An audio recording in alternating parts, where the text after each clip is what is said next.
Listen, my children, and you shall hear of the midnight ride of Paul Revere on the 18th of April in 75. Hardly a man is now alive who remembers that famous day and year. He said to his friend, "If the British march by land or sea from the town tonight, hang a lantern aloft in the belfry arch of the North Church tower as a signal light. 1, if by land, and 2, if by sea. And on the opposite shore we'll be, ready to ride and spread the alarm through every Middlesex village and farm, for the country folk to be up and to arm." Then he said good night, and with muffled oar silently rowed to the Charlestown shore.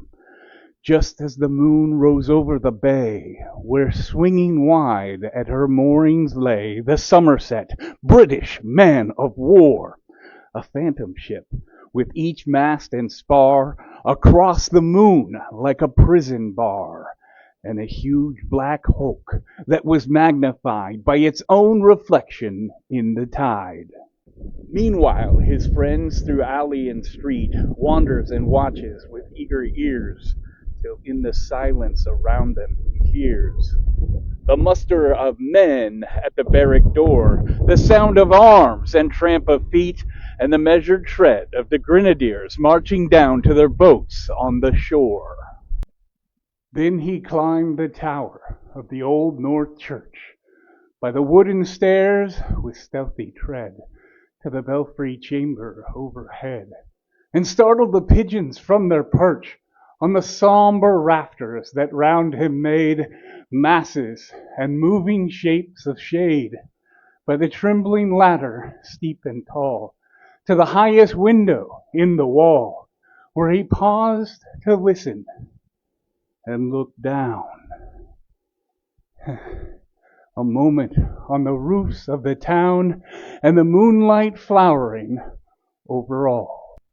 Beneath the churchyard lay the dead in their night encampment on the hill, wrapped in silence so deep and still that he could hear, like a sentinel's tread, the watchful night wind as it went creeping along from tent to tent, and seeming to whisper, "All is well." A moment only he feels the spell of the place and the hour and the secret dread of the lonely belfry and the dead. For suddenly all his thoughts are bent on a shadowy something far away, where the river winds to meet the bay, a line of black that bends and floats on the rising tide like a bridge of boats. Meanwhile, impatient to mount and ride, booted and spurred with a heavy stride, on the opposite shore walked Paul Revere.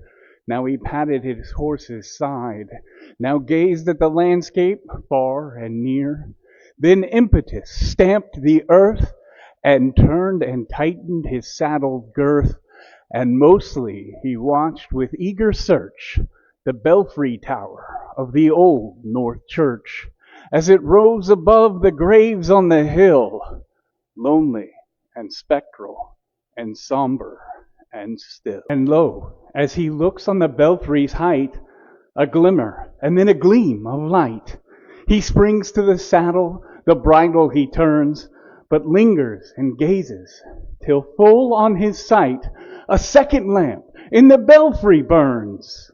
A hurry of hooves in a village street, a shape in the moonlight, a bulk in the dark, and beneath from the pebbles in a passing a spark, strike out by a steed flying fearless and fleet.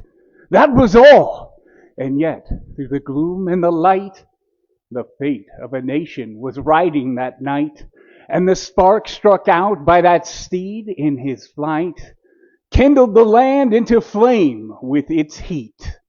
He has left the village and mounted the steep, and beneath him, tranquil and broad and deep, is the mystic meeting the ocean tides, and under the alders that skirt its edge, now soft on the sand, now loud on the ledge, is heard the tramp of his steed as he rides. It was 12 by the village clock, when he crossed the bridge into Medford town. He heard the crowing of the cock and the barking of the farmer's dog. He felt the damp of the river fog that rises after the sun goes down. It was 1 by the village clock when he galloped into Lexington. He saw the gilded weathercock swam in the moonlight as he passed, and the meeting house windows, blank and bare, gaze at him with a spectral glare, as if they already stood aghast at the bloody work they would look upon. It was 2 by the village clock when he came to the bridge in Concord town. He heard the bleating of the flock and the twitter of birds among the trees, and felt the breath of the morning breeze blowing over the meadows brown. And one was safe and asleep in his bed, who at the bridge would be first to fall, who that day would be lying dead, pierced by a British musket ball. You know the rest. In the books you have read, how the British regulars fired and fled, how the farmers gave them ball for ball from behind each fence and farmyard wall, chasing the redcoats down the lane, then crossing the fields to emerge again under the trees at the turn of the road, and only pausing to fire and load. So through the night rode Paul Revere, and so through the night went his cry of alarm to every Middlesex village and farm, a cry of defiance and not of fear, a voice in the darkness, a knock at the door, and a word that shall echo forevermore. We're born on the night wind of the past, through all our history to the last. In the hour of darkness and peril and need, the people will waken and listen to hear the hurrying hoofbeats of that steed and the midnight message of Paul Revere.